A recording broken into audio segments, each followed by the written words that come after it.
So ngayon, samahan niyo naman ako sa pag-aaral as a junior high school student.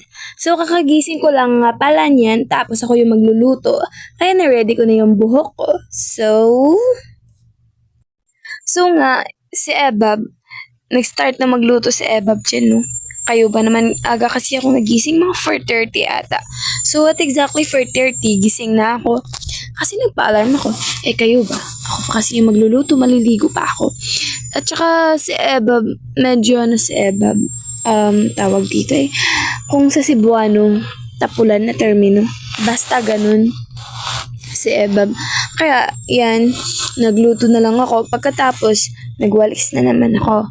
So, nagwalis nga ako after all of that case, ha?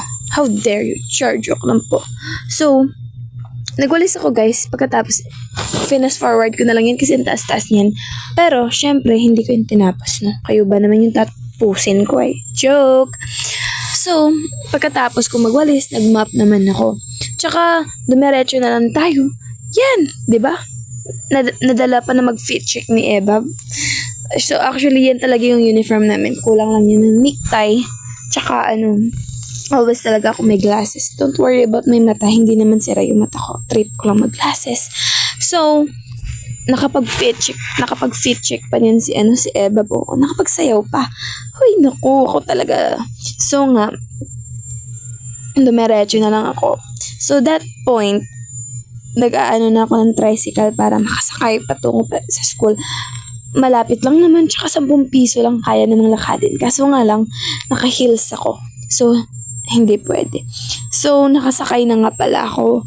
Tapos, tingnan nyo pa naman, hindi ako makapag-video na maayos kasi yung kalsada namin inayos pa kahit hindi na pa sira. So, bilis naman nito Nasa school na pala ako. So, yan pala yung daanan ng school namin. At yan ang school namin. So, sa good student, syempre naka-complete uniform tayo. Tsaka binati pala ako ng klase ko dyan nun. Sabi niya, ang ganda ko. Huy, feeling mo naman. Gutom si Ante, si Ebab, kaya uminom ng nasty. Yan. The prayer will start. Pagkapasok kasi namin, nag-start na agad yung klase. Tingnan mo, late pala ako kahit 4:30 akong napasok, guys. So, paparinig ko talaga sa inyo kung gaano kami kaingay. So, ganun kaingay kami. Nakamute kasi yan kaya hindi nyo marinig. Tsaka, kinuha ko na lang pala yung phone ko kasi akala ko makikita ni ma'am. Yan, mga gumagalaw yan sa cellphone ko. Big, grabe yan sila. Kinatok pa naman yung camera. Kaya, nadumihan tuloy. Huy, is Eva. Yan, mga kaklase ko nga lang pala yan sila. So, mababait yung mga yan. Of course, they're so good to me. Like, some of them are fake. So, nagpa-cute pa. Ay, nako. That's AP time, first subject. Binigyan pa naman kami ng 2 activity, no, ng teacher namin. Kasi daw, bakit daw kami yung pinaka-highest? Ma'am, kasalanan ba namin yun? Tsaka napasayaw pa yung classmate ko dyan ng, she's smiling like she used to smile way back then. Tingnan nyo, ha? Yan, sasayaw yan sila.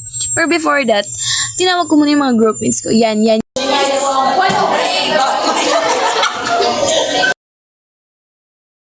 Kaso nga lang, di nila natuloy kasi ano pa naman yung isa sa siko niya. Kaya yun, nag-discuss na lang ako sa kanila kung ano yung gagawin nila.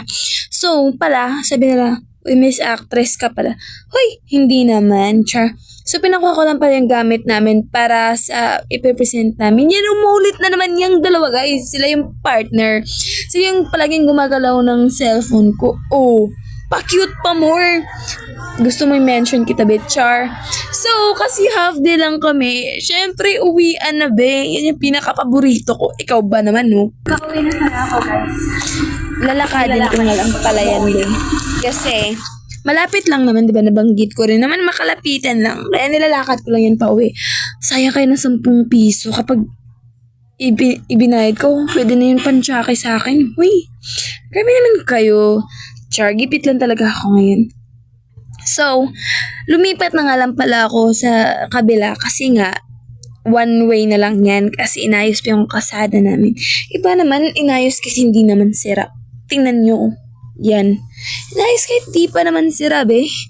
So, for the takbuang person, kasi nga alam nyo, malapit akong masagasaan dyan, be. Pumasok siya, ng pharmacy, ginutom siya, bumili siya ng okay na juice tsaka chicharon. Tamang snack ba yun? Uy, tamang snack ba yan guys? Chicharon tsaka okay na juice. Okay, okay.